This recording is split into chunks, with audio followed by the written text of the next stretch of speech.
Sylvia and Ron, the fight against gangs in Chicago is beset with problems. Gang intelligence and law enforcement is sometimes questionable, and what's reliable and significant is not often shared with the people who need to know it.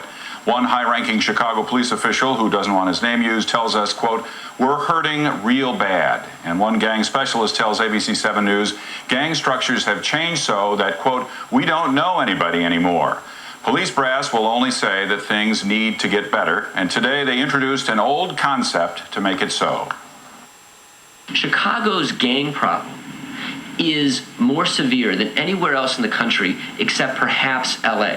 Here's the problem. The gangs in Chicago are entrenched. They've become factionalized. It's become increasingly difficult to know who the bosses are. Many veteran cops with gang knowledge are nearing retirement. Gang specialists are often pulled off their beats to work other crimes. And perhaps the biggest problem, the police agencies who are in the same fight against the gangs often won't share their intelligence with each other. At times we've slipped in law enforcement because we don't talk internally. The superintendent acknowledged the intelligence sharing problem today and announced a plan to fix it.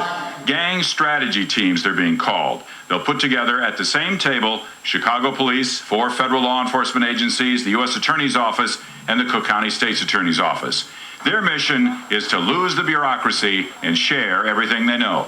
We didn't share sources. We didn't share confidential informants. And this is a new way of doing business. I think we're all on the same page now. There'll be 5 of these teams in the city, and they'll meet once a week. Already, critics are saying that it's just a Band-Aid, sounds good, but won't deliver a sufficient number of lawmen, nor the commitment to keep them focused on the fight.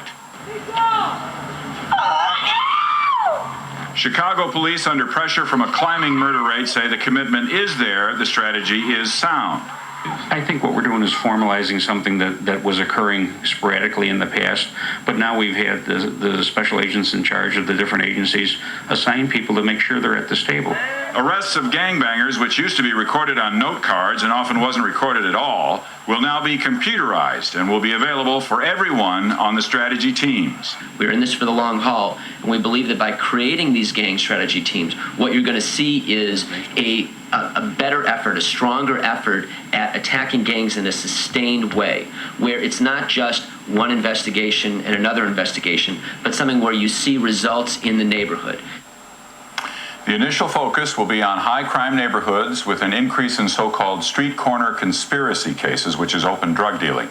This effort will be, everyone acknowledges, a long-haul campaign which will certainly test this newly stated willingness among various law enforcement agencies to share what they know. Unpleasant to hear that we may have the worst gang problem in the nation, but it's better than ignoring it. Absolutely, and the only way they're going to do it is to talk about it and share information that heretofore they have been reluctant to share. Thanks, Paul.